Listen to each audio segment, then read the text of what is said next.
Hello अनि नमस्ते सबैजनामा।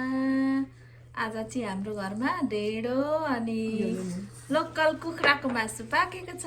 अनि हाम्रोमा चाहिँ हामीसँग आज हाम्रो बडा हुनुहुन्छ। बडा अनि बाबाजी खाना खाँदै हुनुहुन्छ। उहाँहरूको भिडियो लिएर आइसकेको छु। भिडियो हेरिदिनु होला सबैजनाले। धन्यवाद। लोकल कुखुराको मासु, कोदोको ढेँडो, अनि दार्मे भात, बडालाई अलिक सब्जी खनाइदिनु। खानु नि दाजु। दाजु यो खानु नि अलि नखाने बुहारी अलि लगाइदेऊ हेलो खानाहरू अलिकति ल्याइदिन्छु। खाउ न दाजु बिसाउँदैन म चाहिँ गोपाल दाजुको ठाउँमा परेर नि सुँगुर नखाएको यसले चाहिँ केही गर्दैन उनीहरूले पिर्छ भन्छ हो दाजु भरिसक्यो गुरुधाम गर भन्दैन होइन पर्थेन हौ। खानु नि दाजु खानु न खानु नि बाउले नि यो मासु त खाँदैन होला है। कुन मासु खान्छ कि भोलि भोलि पानी थपेर के राख्नु कुखुरा है। बाबा नि सुप मात्रै खानुहुन्छ। म पनि कहाँ कुखुरा भन्छ नि। मासुको त म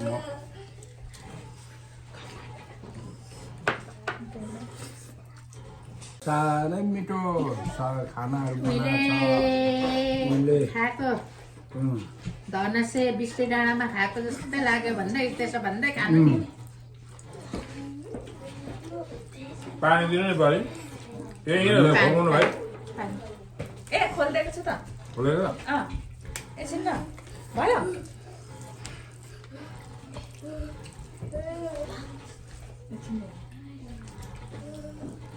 साह्रै राम्रो खानाहरू बनाइदिएछ खाइरहेको छौँ मेरो जेठी बुहारी हो घरको कान्छी बरी आउने छ आउनु छ कहिले आउने भने मेरो 4-5 वर्ष पछाडि दाजु भाइ भएर खाइरहेको छु मेरो बडाबाउको छोरा हो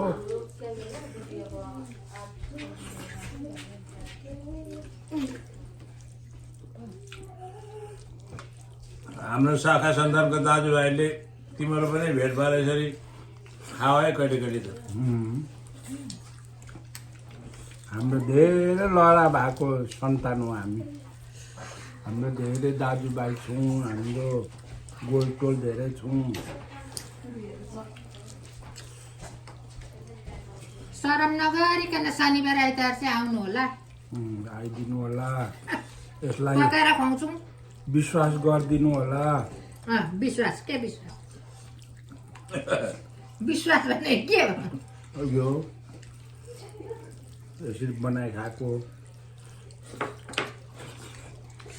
विश्वास भनेको त विश्वास गरिदिनु होला भनेको त कुरा के छ। यो साग पनि छ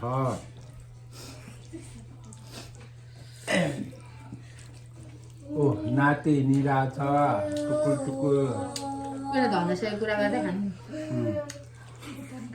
भुटानको बडा सुप हालिदिनु न। सुप छ त नानी आज त मिठो भयो त ढेँडो।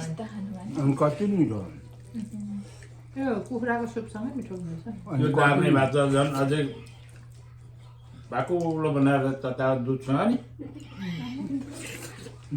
दुधको खर्च हुँदैन साह्रो नि हौ चुपै खायो चुपै खायो। खानुपर्छ अर्को हप्ता भेला भएर खानुपर्छ दाजु फेरि। हामीले चाहिँ खाना खाइसकेको छौँ। अनि बडा बाबालाई खाना कस्तो लाग्यो आजको?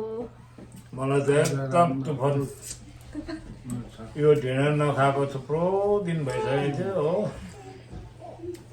अचानक आज फेरि अब भाइसँग भेट भएर त्यहाँदेखि अनि हाम्रैतिर जानुपर्छ भनेर भन्न थाल्यो। अनि के नभनेको होइन त्यसै हो भन्यो। अनि आएको त अब ढेँडो पार्टी भयो ढेँडो पार्टी के अरे अब मजाले अब दाजुभाइ बसेर लोकल कुखुराको पिटी झोल जाने खाइयो भने नि अब अनि टोङमा पनि एउटा त लडाइँ पठाएँ मैले त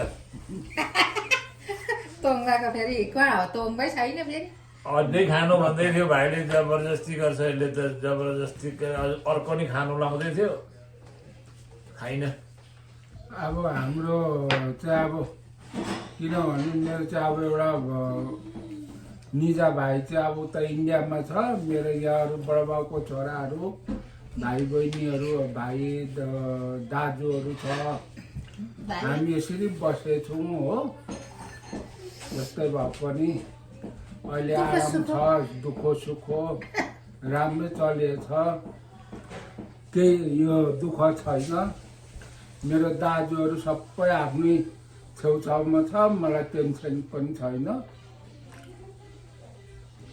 अनि त्यस्तै हो अब हामी दुईजना चाहिँ अलिक छिटो छिटो भेटघाट हुन्छ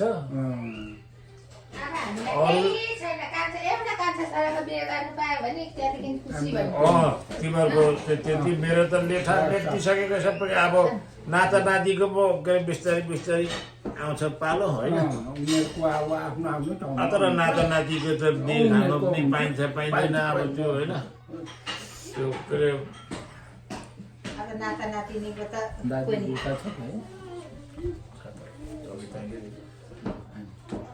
र नाता नातिको भाग्य भए अब तर के हो अब मेरो नाति भनेको अहिले 16 वर्ष टेक्दैछ भनेपछि अनि अब 10 वर्ष बाँचेला जस्तो के अरे छैन अनि 10 वर्ष बाँच्दा पनि त्यो 25 वर्षको मात्रै हुन्छ अनि कहाँ गर्छ बिहे त्यसले हो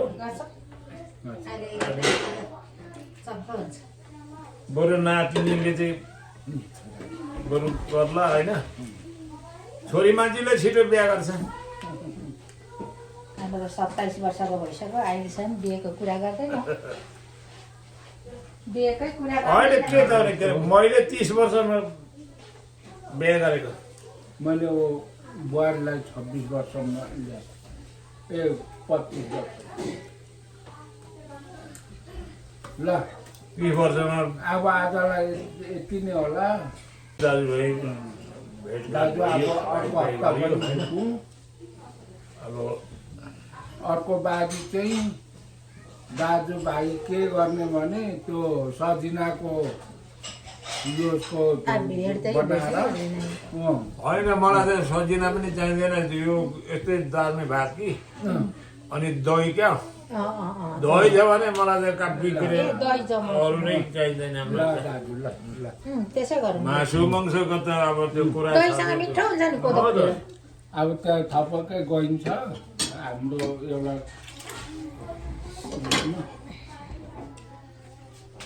ल अब बाई बाई अब राखेको